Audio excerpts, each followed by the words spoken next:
Hi, I'm Sean Lewis, the writer of Bliss and the upcoming King Spawn, and you are listening to Spoiler Country.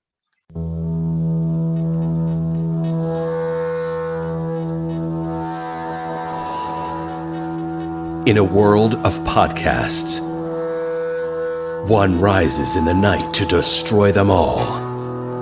The elder god in an ocean of noise, the Cthulhu of the airwaves.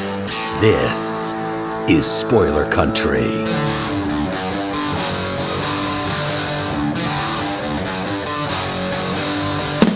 Hello, listeners of Spoiler Country. Today on the show, we have returning champion, Mr. Sean Lewis. How's it going, sir? I'm good, man. I'm good. I'm not called champion often. I like it. Survived the first interview. You're a champion of Spoiler Country. Cool. and I will say, last time you were here, we talked about your comic book Bliss, and that was a phenomenal comic book. Thanks. Yeah, it's weird wrapping it up. Caitlin and I have been working on it for I think at least 2 years, so it's kind of crazy to have that thing done. Yeah, it must be weird. I mean, that comic book was so well thought, appreciated by the fans. Critics loved your book. Well, I mean, it must be kind of weird to be wrapping it up and walking away from it. Yeah, I mean, I guess the strangest thing about it, honestly, is just not talking to Kate as often. Because I think, you're always so many issues ahead of the audience getting it that, like, yeah. It's always fun interacting with the fans and everything like that, but there is something in just like the weekly or every couple of weeks connecting with your collaborators and planning out how you're going to do it and what you're going to do and when that it's like then it's over and you're like, oh yeah, that person that I've had this like intense relationship with for 2 years, I now like don't talk to. Oh, I'm sure she wouldn't mind you picking up the phone and saying hello. Well, I mean, we still talk. It's just, you know what I mean? It's just like, it's right. intense when you're going through, and we're both in different books now. Like Kate's in the middle of doing Black Hammer Reborn, and I've been in King Spawn land for a while now, and both of us were basically starting those jobs at the end of the Bliss run. So they were happening at the same time and getting really crazy. And then Bliss ended, and we both were just like, okay, I have to like go and really get into this gig, and same over here. And this has been kind of insane. So do you think you guys are going to end up collaborating again on something?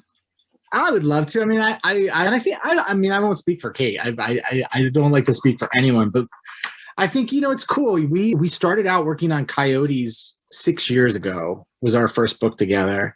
And we didn't know each other at all. Like we hadn't even ever really met. We met through Facebook, like through a Facebook group. And then that kind of created a friendship. We really became friends through touring and doing signings for Coyotes and working on that book. And, she's really like, I like a really like close friend in the industry to me, and she's amazing. So like at any point that she ever wants to collaborate, I'll drop whatever and work with her, so I think we will at some point. I hope we do. It's so hard. It's so hard to know. You're always like, who knows where careers and lives go, but it's like, hopefully it would be great if we did. So when Bliss 2 comes out, your Kate comeback is, I'm just going to slip that in there. Well, I'm definitely not doing any Bliss without Kate.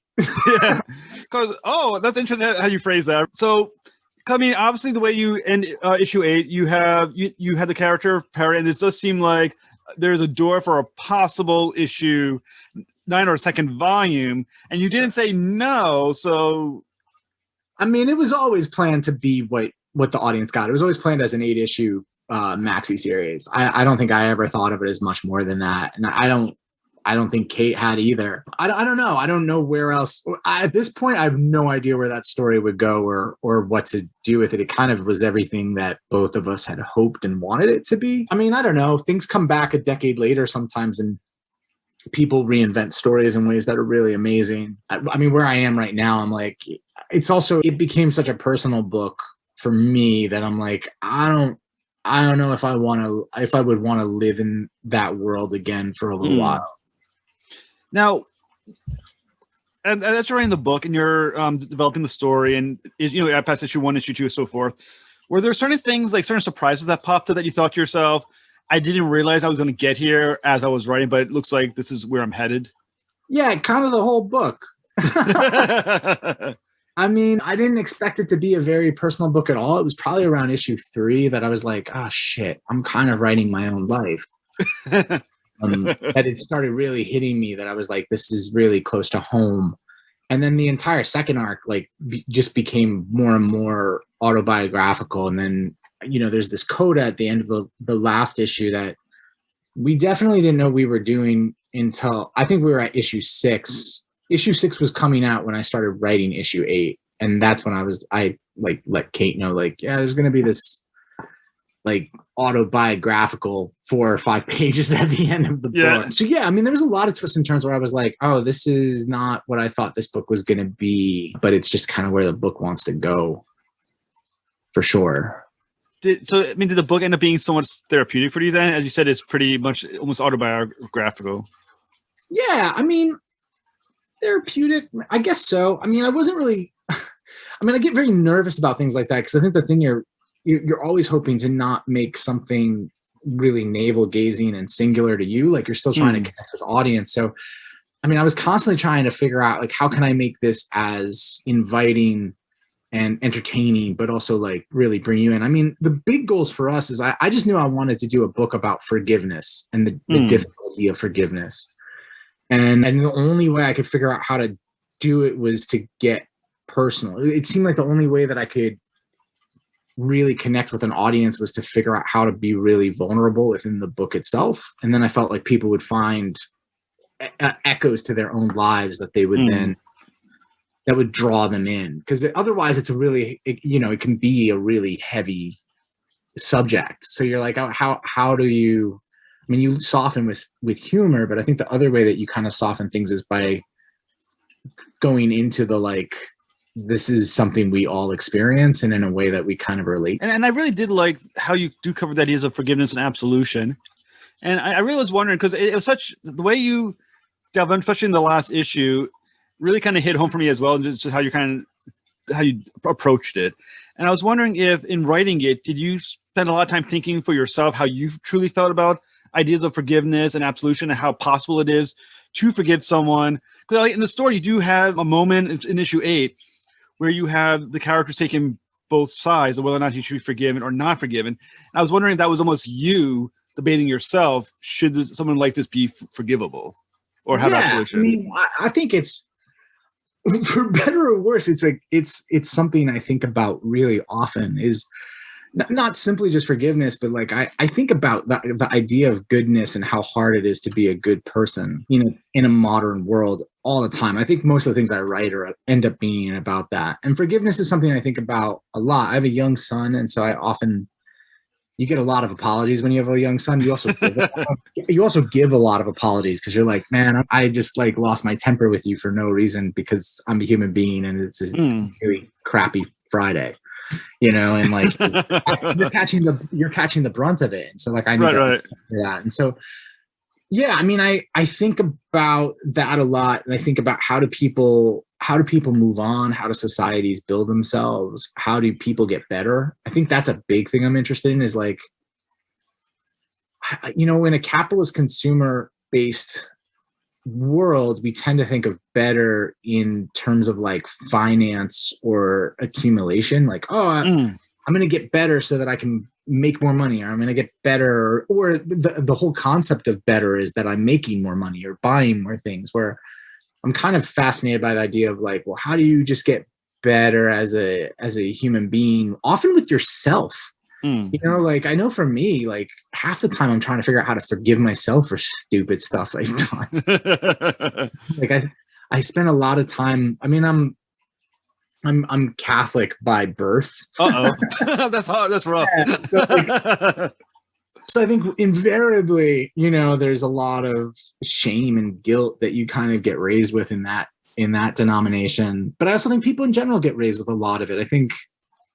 One of the things that kind of hit me that I wasn't sure if it was going to work or not was the response of a lot of the audience reading the book, of how many people were like, I feel like you're writing about me, which was a shock, because there's definitely moments where I'm like, man, I hope I'm not just writing about me, because then this book is going to be really embarrassing and not really good to read. And so as more and more people were reaching out and going like, no, this is really hitting home, and like the complexity of the argument is interesting. Cause like you're saying, like there's multiple sides are taken at all times in the book around, should you forgive? Like, no, you shouldn't, or you don't have to, or yeah, it might be better if you do. It's all over the place and people all vary on it. And I just think we live in a world that's really strange right now but because we have like immediate ways to contact each other, and because I think like Twitter and Facebook and social media almost kind of we feel like they demand us to have an opinion at all times on everything. Yeah. The world ends up becoming very black and white. And I've never lived in a world that was very black and white, within my own family members, within my own life, within people I've worked with. I used to do a lot of work in prisons, and I used to do some work in like detention centers. And, I definitely met a lot of people in those places that the context of their life was not a good or bad. It wasn't as easy as that. And I think I get very frustrated and scared of a world that's constantly telling people like, one, you have to make a decision on everything right now is scary to me. And two, that the only options you have for that decision are good or bad. I agree. I do agree 100%. that social media, one of the major issues I have with it is that it does not allow for growth of ideas.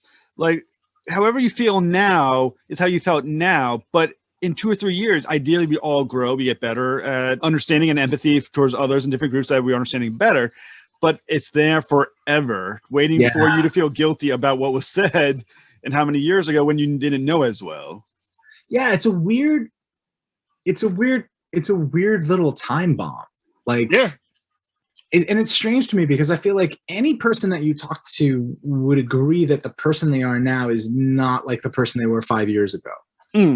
Like I don't know anybody I know that I would say that to, good or bad, like whose lives I would look at and think are great or not great. I can't imagine anyone I would say to and be like, hey, when you were 20, were you the exact same person you were when you were 30? How about when you were 30? Were you the exact same person you were when you were 15? Like, I would be so worried if someone was like, yeah, I've been even keel, man. Like, even keel, 15 on. I've been the same person. I'd be like, gee, like, fuck, man. I feel depressed for you and everyone who's known you. Right. What kind of asshole must you be at that point?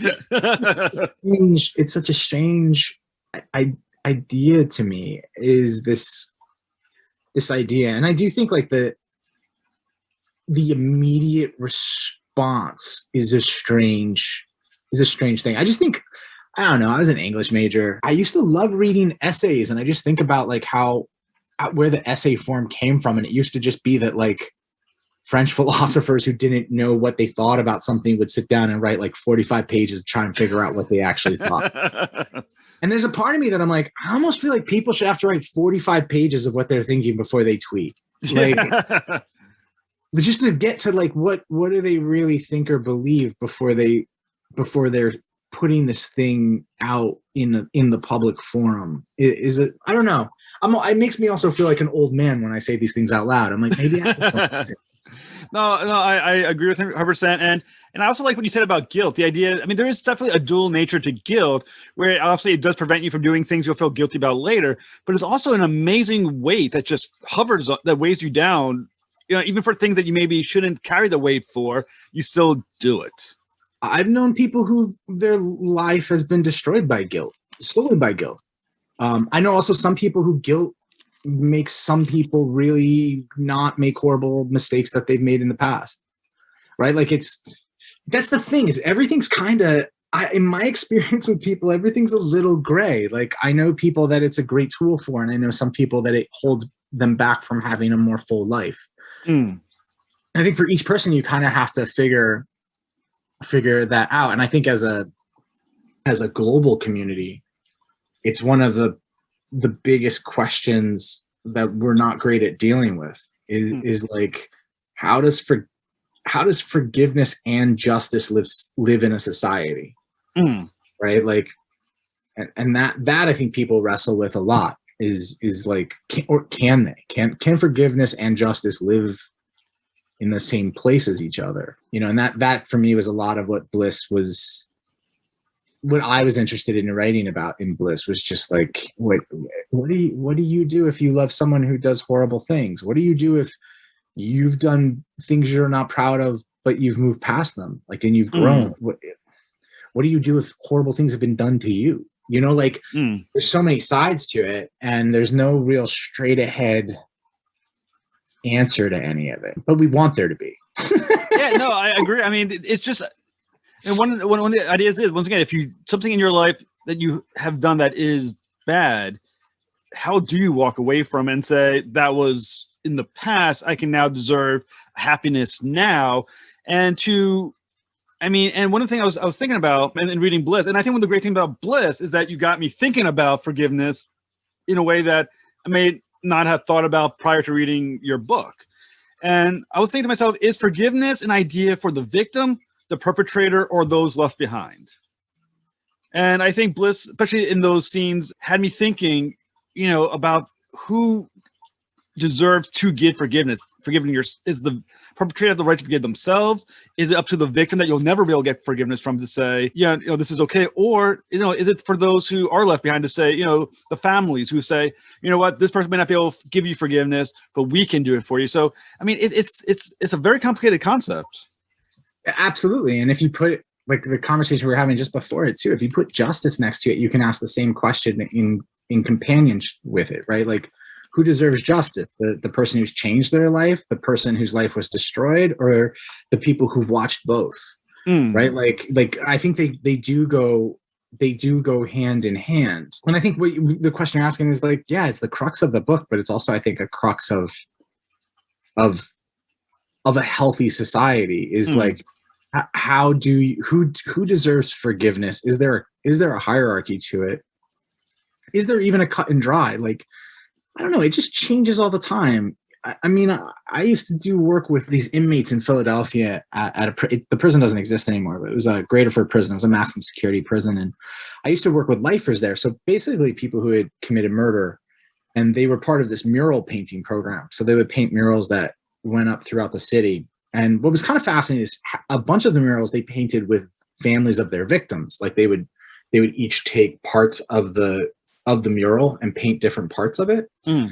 And that was always seen as like, they were called healing walls. And it was seen as like this healing thing of like, can we get these people to collaborate on a project together that's going to beautify their community or the community. I mean, a lot of lifers they were lifers, they weren't leaving. So a community that they came from. And, when I met a lot of those guys, I was really fascinated by it. And it's another, I mean, the one takeaway I did have from it, because there were sometimes I was really amazed with victims, like the families of people who had been killed, who were like actually in the lives of people that had done the murder, right? Like through these programs. Yeah. I was always like, how is that possible? But then once you spent time in the prison, you started realizing that like being across the table from another human being who is trying, and you can tell that they're trying, like it feels sincere. It's hard not to want to help them. It's just really difficult to be like, I think you're a lost cause if someone's like, I'm really trying to make my life better. Yeah. And at the same time, it's also knowing that like a victim doesn't have to forgive anyone who does anything bad to them, right? Like you don't have to forgive people, right? But then there's also people, I think people get very worried or frustrated because they think like there's these easy outs then, and like the expectations on them to like fix things, where it's like, no, nobody has to do anything that they don't want to. But there are people who've been hurt who, by not forgiving, end up holding on to stuff forever, and it doesn't actually help their life. But then the flip of it is also true. There's some people who forgive and then they feel bad, and that doesn't help them either. It's really just like, how do we become strong, and how do people have the opportunity to grow? Both the victimized, how do they have the opportunity to grow, and the person who created the offense, how can they grow? In my mind, both need to grow if the society is going to become better. Oh, I agree. And I mean, I just think about that once again, when the perpetrator gives themselves forgiveness, part of me almost wonders if the victim or even the family or whatever wondered, or anyone themselves as well, do they deserve to forgive themselves? Do you have permission to do that, or do you need the other people to give you that permission? You know what I'm saying? It's a very complicated concept, I think. Yeah, well, and also so many different places handle it in different ways. I mean, there was some parts of the book Coyotes that dealt with this too, because I'd spent some time in Africa doing some projects at one point, and I was in Rwanda, and I remember they would have trials after the genocide in '94, where these people lived in the same village as each other. So like you were living in the same village as somebody who like possibly killed your entire family, but it's a small country. So they were like, how do we continue to survive as a country and not have people go to war if this all happened? And they would have these tribal courts where like people would get up in front of their entire village and just be like, my name is such and such. I murdered this person's brother. I did this to that person's father. And now the entire village knows. And a lot of times the village and the victims would then decide an amount of time that they would like wear a pink outfit and live in the community with them, or would they have to go to jail? Like it was this group communal thing. And I remember there's been other cases, like when I was working in Philadelphia, I remember there was this amazing story I think happened in Maryland, where there was a mom who her son had been killed when he was a teenager by another teenager. And she went to the hearing, and she started writing letters to her son's killer like every week, and he wouldn't open them. And then she started coming to try and visit him just because she really wanted to punish him and make her see his face, make him see her face. Right. Eventually he started meeting her, and he started writing her back, and they started to get into a dialogue. And the most insane thing is that when he was released, she took him into her house, and she was basically like, you killed my son. You're going to have to now live in his place. You're going to have to like be what I'm missing. Yeah. And it's kind of this amazing, and like, those are the outlier experiences. So it's like, of course that shouldn't be everyone's experience, and it's not going to be, but it does also for me go like, well, the human propensity for understanding and coming to terms with people is often greater than we give credit for. But I think the thing that's missing a lot of times is like, it has to come down to, is there a sincere growth in the other person, or do they sincerely want to change? I think part of where we live in America, where everyone is media savvy, and any apology for any event is being crafted by a publicist, and we know it, right? You hear it and you're like, that's not real. Yeah. That's not a real saying it. I think it's made us really jaded and untrusting of each other in a way where it's like, I'm not going to forgive them. They like, none of these people will really mean it. But I just don't know where you go from there.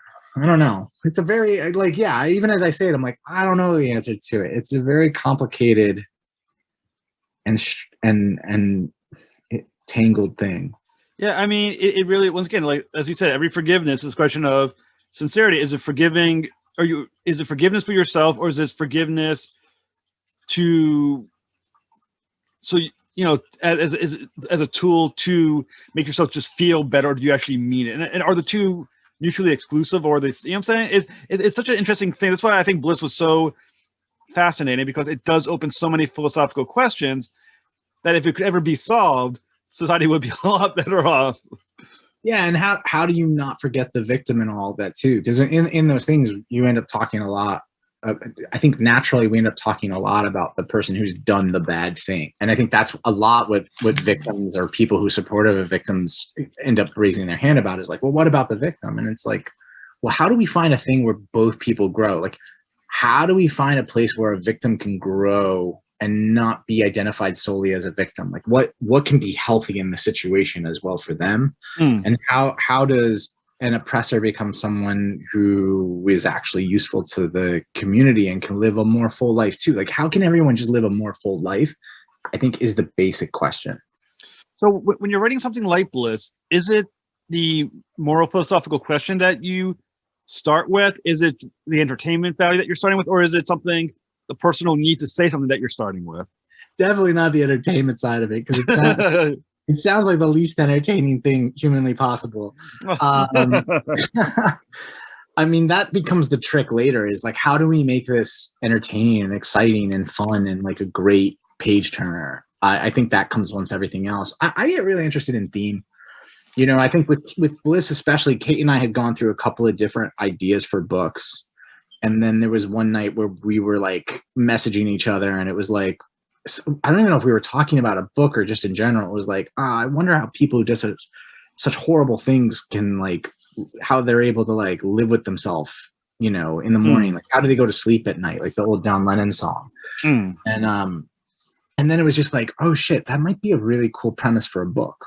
Like, literally, it was like, how do people who do horrible things live with them, like go to sleep at night? And I was like, I wonder. And then it was like, well, what if there was a drug they took that made it go away? And it's like, well, that kind of already exists in different forms.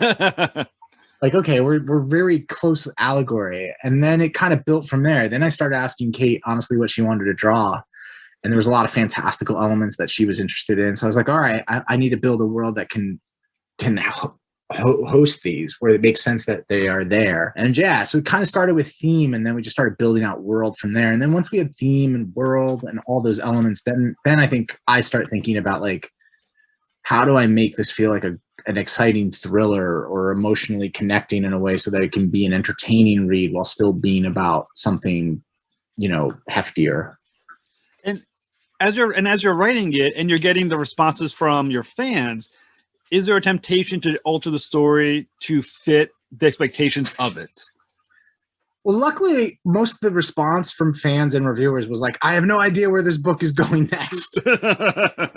So, good or bad, that seemed to be the response. And so that frees you up, because you're like, and honestly, I don't either. I mean, I a lot of times am writing from gut, like I'll outline sometimes a couple of issues ahead of things, but it's rare that I have some grand super plan. Or if I do, there's a lot of pieces in between that I'm like, they're gonna tell me what they're supposed to be when we get there. So no, it was a lot more of just like, let the story tell itself to me. If anything, Kate was a really good barometer. If I started writing anything that seemed false, or sometimes I would get caught up in like, I would get worried, like, is this entertaining enough? Like, maybe I should add like a fight scene here or a shootout. And Kate would read the script and she's like, why the fuck are they shooting at each other? And I'd be like, you're right. Or she just asked me, she's like, I don't understand on page 5 why they started to like do that. And I'm like, yeah, I don't either. I don't know why. I don't have a good reason. So it becomes a good, like, policing each other moment with that, where I then can go like, okay, I got to be more honest. She's noticed dishonesty in the script is basically what I felt. And then I'd have to be like, okay, I need to go back before she draws it and find like, honest again. Right. It's like, got to catch up to make sure she doesn't draw it too fast. Like, slow, stop. Oh, I got to fix all this. The good thing with Kate is that she wouldn't draw it if she didn't find it truthful or she didn't understand it. Like, she's great in that way. She's like, I don't know how to draw this because I don't know what it means. And then I would look at it and I'm like, you don't know what it means because I don't know what it means. Like, domino right there. So I got to figure out what it means, and then I can help you so that you can do your job. It was ever like, oh, maybe that's what it can mean.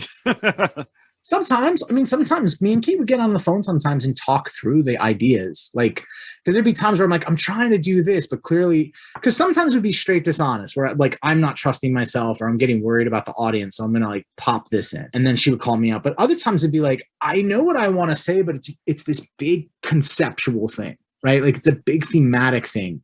And that can be really hard to distill in like 4 panels.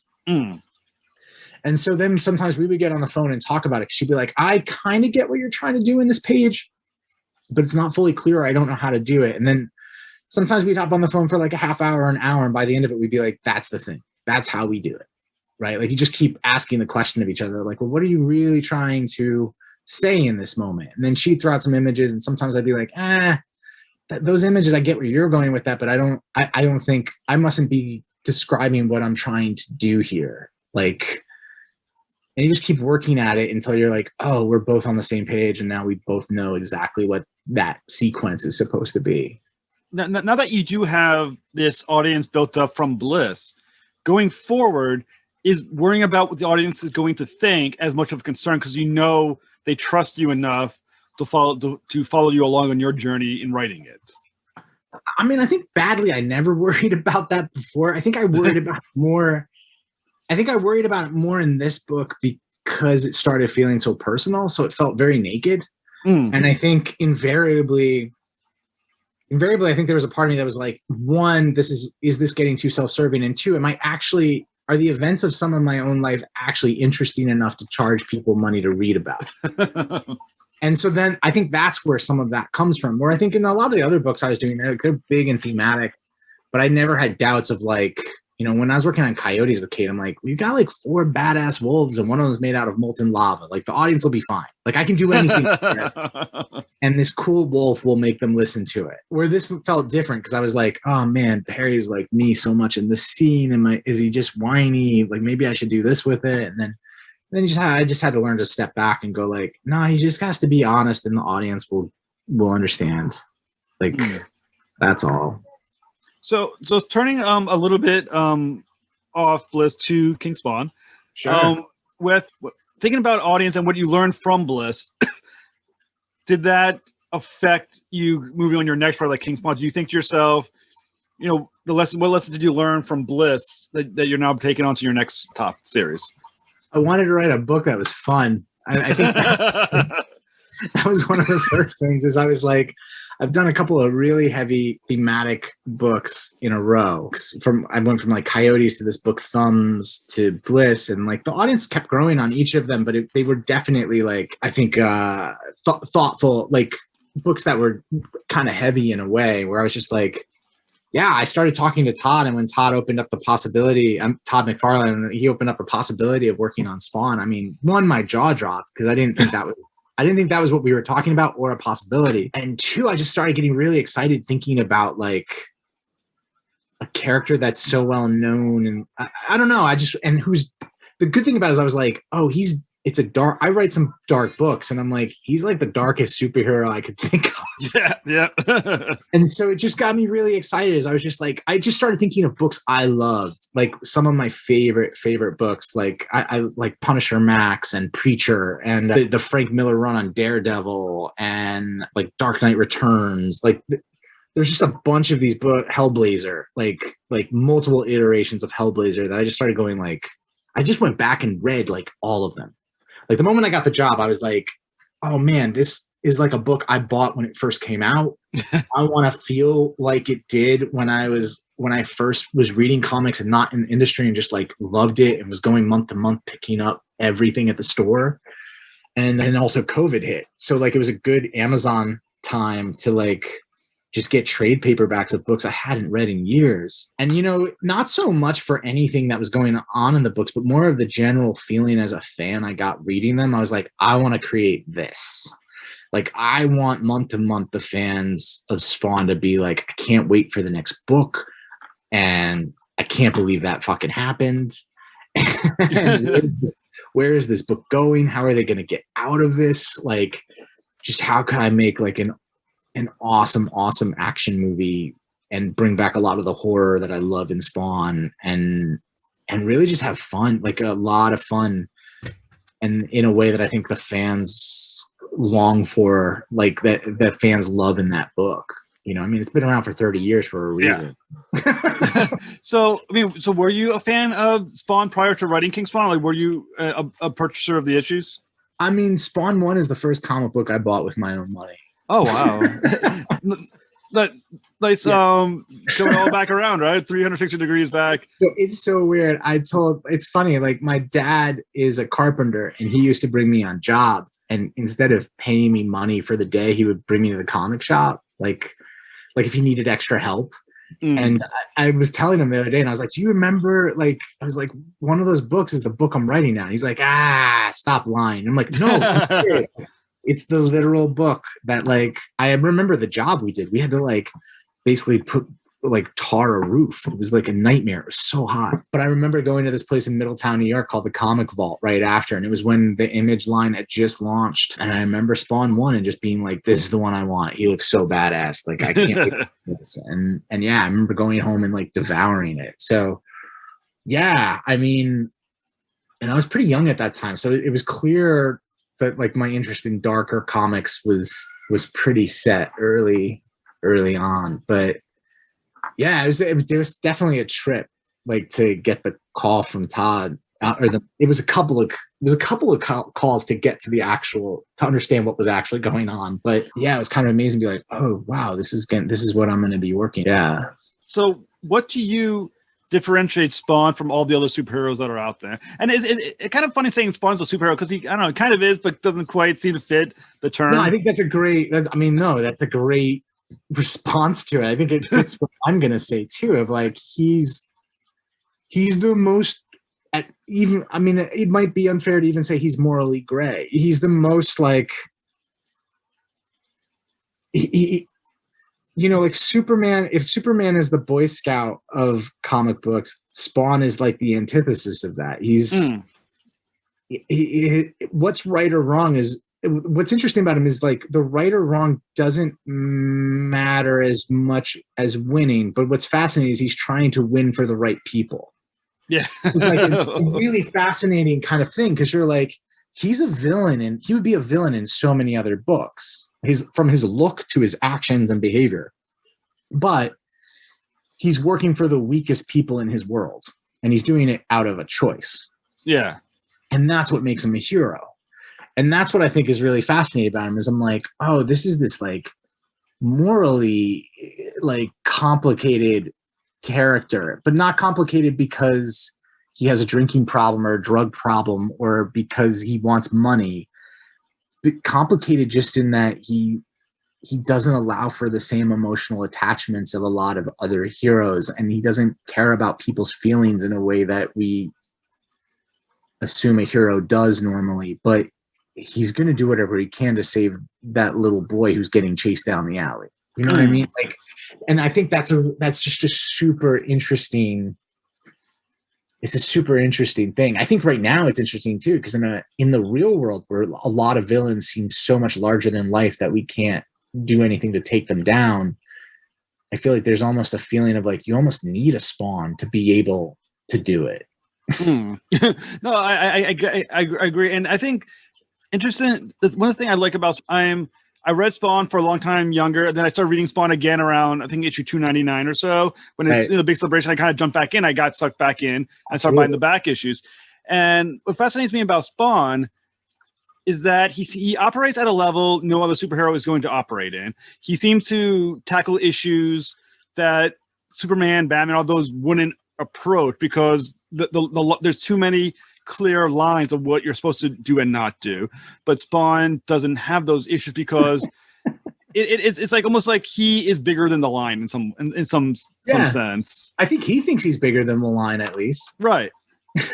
and so what do you, if you had to kind of take Spawn, the character, and break it down to the very essence of the character, what would you say makes a great Spawn story? Like, what elements need to exist to make a great Spawn story?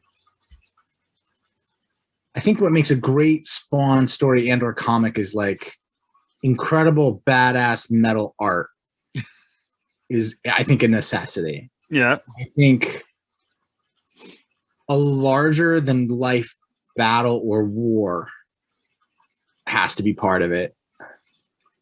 But I also think that there's gotta be a level of groundedness and real world fear or concern that makes all of that stuff make sense. Like, I think the best stories have to do with things that like we're scared of in our day-to-day life and don't know how to approach, and the way it translates in a Spawn book is he's fighting a spider-esque demon with giant fanged mouths whose head he tears off and throws in the sky in some of the most exciting Greg Capullo-esque art you could imagine. Yeah. That to me is a Spawn book. Right? Like, so and when and the thing about Spawn, like I said, and I really, one thing I love about Spawn, part of what I love about Spawn is he's so bombastic. I mean, every scene, every storyline is so bombastic, and it's fun because it is, so in some way over the top. Right. It's like pure comic books in a way that I think you're right. I don't think a lot of books are. I don't know if it's because of movies or whatnot, but a lot of superhero books I think are really heavily grounded in reality in a way that Spawn's not. It's like everything's kind of elevated. The reality is elevated, but the superhero scenes are definitely elevated. That I think is really fun. You know. So how do you make your reader identify with a character like Spawn that is really, I mean, when you think about it, he's a character that's facing heaven, hell. He's virtually a god. I think in around issue, was it 200 or so, where he almost recreated like a universe or something like that? I mean, the Earth. How do you take that and go, now identify with the character, you know, as a reader? Right. Well, I mean, part of it is just having a real simplicity and clarity of what he's going after in each issue. Right? Like something that the audience can relate to right away, where it's like, I'm seeking this out for myself. Like one thing that gets me very fascinated about him in general that I know I'm exploring in it is, what does it mean to be this god of vengeance when you cannot ever get vengeance for yourself? In the sense that like the only thing that's ever mattered to Spawn for 300 issues is his wife, is Wanda. Yeah. And he can't do anything to fix it. Like she's dead, right? Like he can't bring her back. There's nothing he can do to go back and change the event that happened. And so I find it really fascinating that like this impenetrable character has this huge, huge Achilles heel, but the Achilles heel is basically held by himself, right? It's not like a bad guy can show up and go like, I'm going to kill your wife if you do anything, but it's more of this constant knowledge and absence of her that he has to deal with. That I think immediately grounds him, because like there's no way to not, even for an impenetrable character, it's impossible for him not to have some level of regret. You know, like what pushes him on at this point, right? Like he's murdered, he's killed how many demons? He's right. Closed the dead zones how many times? He's almost created a universe, and it's still not enough. And then so for me, it becomes like, well, what's driving this guy? And it's like, how do you make up for losing the thing you loved the most? And I'm like, that I think audiences can relate to. Even if it's never happened to them, they can understand like, what would happen if I lost the most important thing in my life? How far would I go? Like what would make it matter to me again? And also I think his impenetrability, once you kind of start getting into it, it becomes kind of fun, because then like anytime you can find even a smidgen of vulnerability in him, it's like a huge event.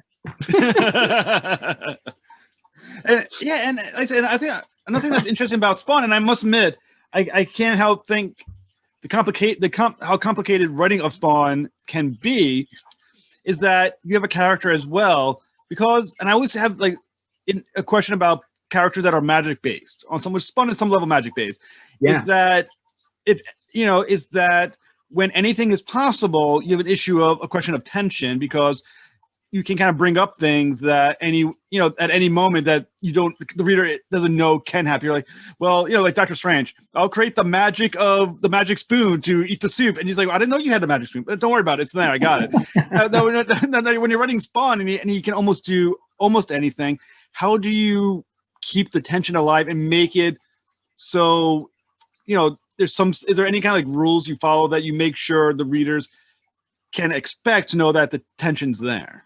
I mean, one, I'm trying to focus a lot on creating really spending some time with building up his villains. Yeah. So there's real stakes, that he's meeting people that are more and closer a match for him than you're used to. And also that I'm trying to surround him with people who also can push in ways that he and the audience might not be as used to. Right? Like he's always going to be Al. He's always going to like deal with things the way that Al Simmons deals with things.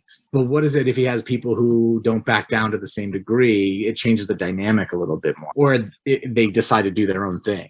That well, if you're going to disrespect me and not deal with me, I'm going to do my own shit. It becomes a whole nother dynamic. So it's just kind of, it's the same as most drama, is just finding like, what are the things that are most important to him, and can I create obstacles to them? And can I make those obstacles surprises? Like sometimes they're villains, sometimes they're the people he cares about the most, but how do I bring that up? And how can you find ways of like showing the fallout, good and bad, of what he does, right? Like that there's good and bad consequences to the amount of power he has and who he has to listen to or not. I mean, he doesn't really have to listen to anybody, but So another interesting about King Spawn, I mean, for the most part, I mean, for a little while, there was a short series called Curse of Spawn.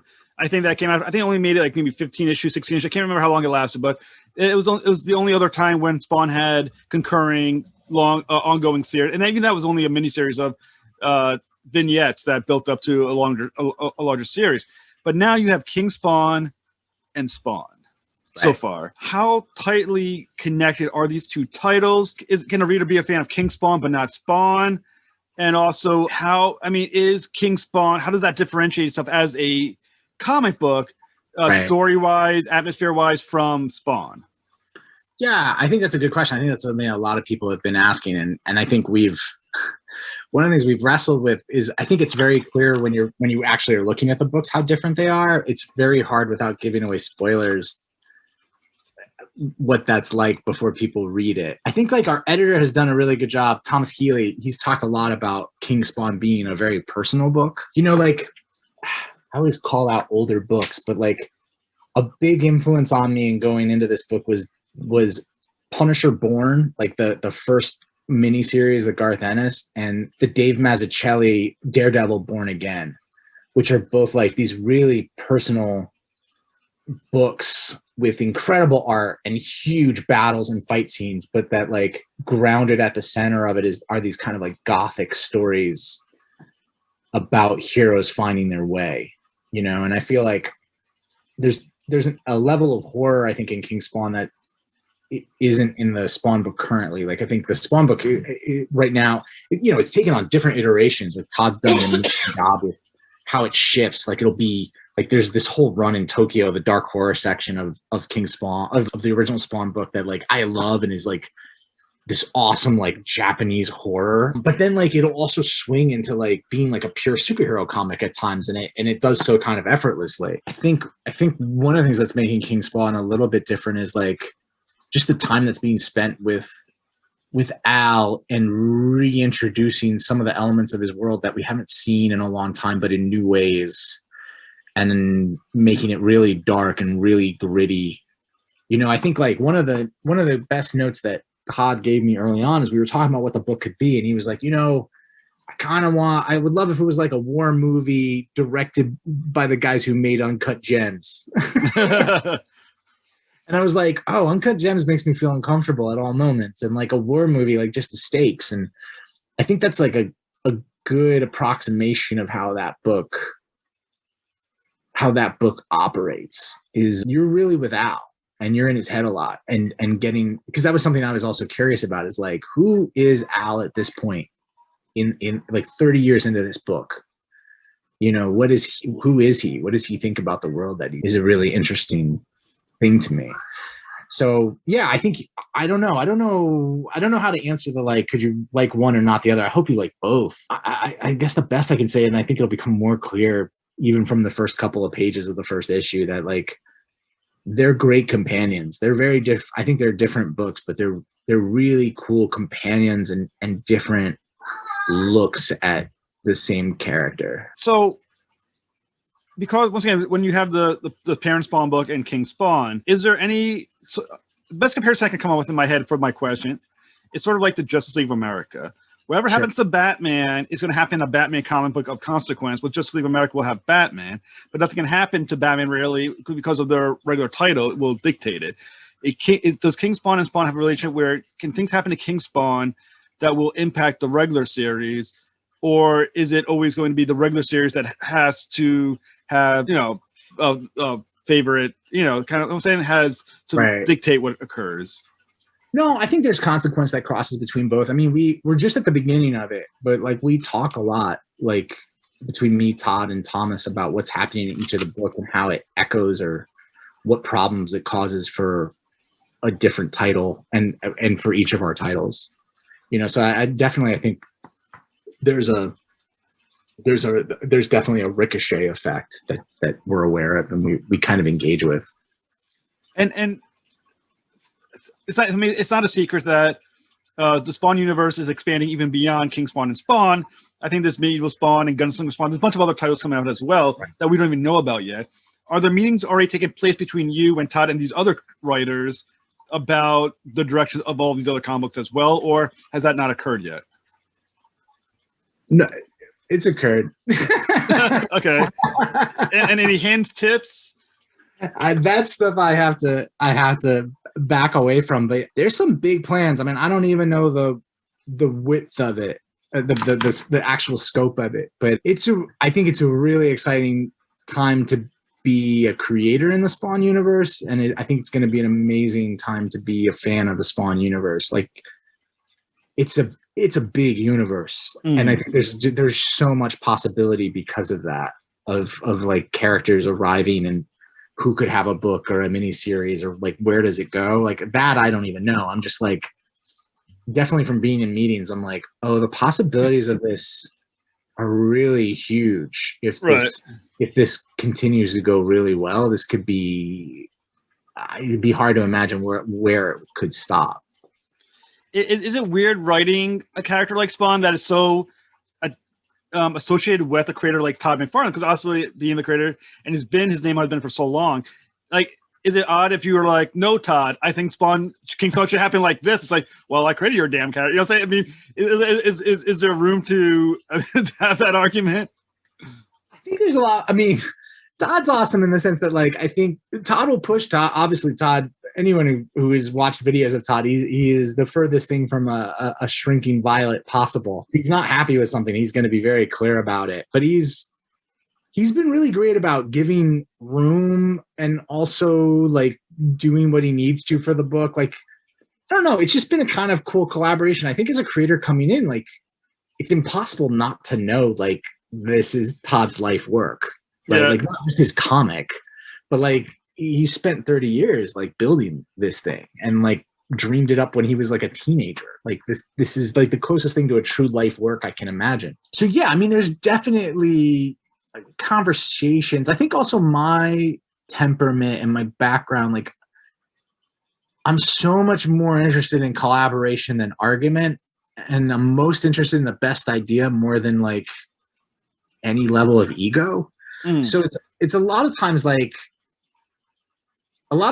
than an argument, it'll be like, well, what are we going for? Like, if we don't like this line or this scene, like, what's the point of inviting about it? What do we need to accomplish? What do we need to happen? What are we trying to do in the book becomes the more important conversation. I think that's something we've all been really great with. It's just working out, like, what's the coolest experience we're giving the audience at all times. And like, yeah, it's good. You know, there's times where like Thomas, the editor, will throw out an idea and I'm just like, fuck, that's a great idea. I'm going to change everything I just did. And there's times where I'll have an idea and same thing. And then like, there's times where Todd's like, I don't understand. You know, when we were working on the first issue, especially the first issue was the hardest one because like how to get people into a brand new Spawn book, I was definitely wrestling with. And Todd was great because there was times where I turned something in. He's like, this is really cool if it was issue 5. I'd be like, that's a really fair assessment. I don't think you're wrong. Like, I think at that point he was really great in the sense where he was like, don't worry about writing my Spawn, write your Spawn. And that actually helped a lot because I think I was worrying about like, how do I service? I was almost worrying too much about like, how do I service Todd and make this like a facsimile of what the book has been. And then I feel like that kind of gave me room to go like, no, what do I want to see that I haven't seen? And what if I take some big swings? And and realizing like he's rooting for me too. He's there to tell me like that swing too big, or like you've got the wrong bat. And then sometimes it's like, no, I didn't see you. I didn't think you were going to do that, but it worked out really cool. You know, so it's been more of like that working on the book. Yeah, and I really like the idea that you're going to delve deeper into who Al Simmons is, because in reading Spawn, he's such a closed off guy. I mean, he definitely. I mean, we talk about the the idea of like the closed off man. You know, like I cannot share my feelings, all this stuff. He is 100% that guy. So how do you peel apart those layers and get to who this extremely not almost emotionally stunted guy that this that Spawn is? I mean, sometimes slowly, sometimes by surprise, but I definitely think, it's a thing I'm interested in. I think the audience also gets interested in is like, who is some of the man behind the mask, I think is an interesting question for people at this point, especially because Al's unlike any other major superhero alter ego, right? Mm. Like we all feel like we have a really good understanding of who Clark Kent is and Peter Parker is and Bruce Wayne. There's a different complexity, I think, in Al Simmons. Like, I just think there's just a different level. Like, what does he think is good or bad could be argued in so many different ways. Yeah, I mean, I agree, because I mean, in a universe where Heaven is a villain, what the hell is good? What does good look like to Spawn? Like, Heaven is a bad guy. and like, how do you define it, or how does it change? Like, how from moment to moment does that become something that you can even define? You know, so like, those are the things where I'm like, which, I mean, as we were talking about with Bliss, is kind of my, I feel like is how I feel towards our general modern world, is like, what is good? Who do I trust? Is it an ever evolving conversation? And I'm like, yeah, he's kind of the hero of that.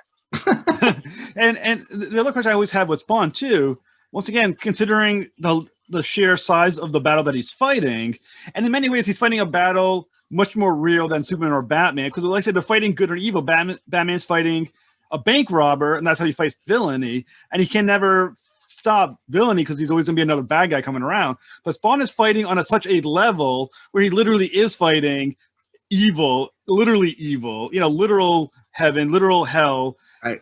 What, at that level of battle, what is victory for Spawn? That's a huge question. I mean, that's a lot of what I'm actually curious about in the book in general. I think we're saying the same thing as when I'm like, he's a god of vengeance who can't get vengeance for himself. So at what point can you be done? Right? Is I think a huge, I think that's the primary question of the book. So also, just the artist is Javier Fernandez, is that correct? Yeah, he's amazing. What does he bring to the table? He's incredible. I mean, he helps change the book a lot, because there's times where I'll see a page and I'm like, all right, I gotta write more of that. Yeah, Javi's incredible. I've just been really blown away. Every time he sends in pages, it's amazing. And even from the get-go, you know, like, I was going through his Instagram and looking at some of the things he drew, and I would see like Gothic architecture at times, or I'd see a certain layout or design, and suddenly becomes like, okay, that should become part of the identity of this Spawn book. Like, what you're doing in this Batman splash page, I think that's incredible. And if we did it with this type of iconography, like, this should be what the book is. And what's cool is I feel like Javi and I, through this, have become really big fans of each other. So now on Instagram, we just kind of throw ideas back and forth, or influences. Like, he found this amazing anime a couple of weeks ago, or a couple of days ago, I mean, and he started sending me panels from it. And I was like, oh, I have to incorporate some of this in what we're doing, you know, like, and vice versa. Like, I'll see a movie and toss it his way and be like, I'm thinking for the second arc that, like, we might be here. And like, I don't, like, not visually, but tonally, this is what we're looking for. And like, once you can start having those conversations, you know, the book starts to feel really like singular, you know, like it was less of like, I'm just dictating to you panels to draw, and more of like, how is this thing organically coming to life? So what can our listeners look forward to in future issues of King Spawn, or the first issue of King Spawn? Sure. I think it's it starts off fast. I think you're gonna have some old favorites show up in new ways. Good and bad, good guys and bad guys, and everything in the middle. You know, for me, it's a lot of like getting to have fun with like almost like a new origin story, like getting to revisit old haunts with new stakes. So, I mean, a lot of what I was fascinated in trying to do in this was like, how do you make a book that someone who maybe read their last Spawn comic in 1998 can pick it up with somebody who started reading again at 300, and can pick it up with somebody who's picking up their first Spawn book ever, and they all run into each other at the comic shop the following month, and they're like, this fucking book's amazing. Yeah.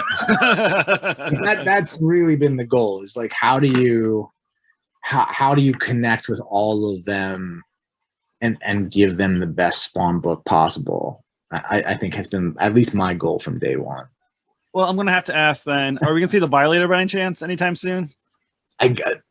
That stuff, you're going to see a lot of people. You're going to see a lot of people you do not expect to see. That's as much as I can kind of say on that at this point. But there's there's a lot of plans, and excitingly a lot of long running plans, and a lot of surprises, I think, coming people's way that I think people will be excited for. Well, I definitely look forward to reading it. Like I said, as someone who's, like I said, came back into Spawn pretty heavily, or I guess it would be almost a year and a half ago. I've gotten really into Spawn. I look forward to the spinoffs, and I think this is extremely exciting moment to be a Spawn fan. I think so too. It has been insanely fun to work on, and having seen a lot of it, it's just fucking cool, man. It's like I even myself, the fanboy self of my own fanboy self, a lot of times I'm just looking and I'm like, this is just fun and just like good comics, like just like fun, exciting comics. Which people are like, what do you mean by that? Like my wife will be like, what do you mean good? Like you already make comics. I'm like, these are different. Like these are fun. Like they feel like comics when I was young, but they also feel timeless, which I sometimes miss, you know, like it's exciting. I think it's going to be exciting for everybody. Well, I think so. And I want to thank you so much, Mr. Bliss, for talking with me. It was a great pleasure. And you always come back to talk more Spawn and whatever else you're working on. I appreciate that. Thanks a lot, man. All right. Have a great night. You too. Take care. Bye. Spaghetti! And we're back. That's right. We are back. Back in the saddle again. Well, I hope you guys really, really enjoyed that as much as we did making it for you.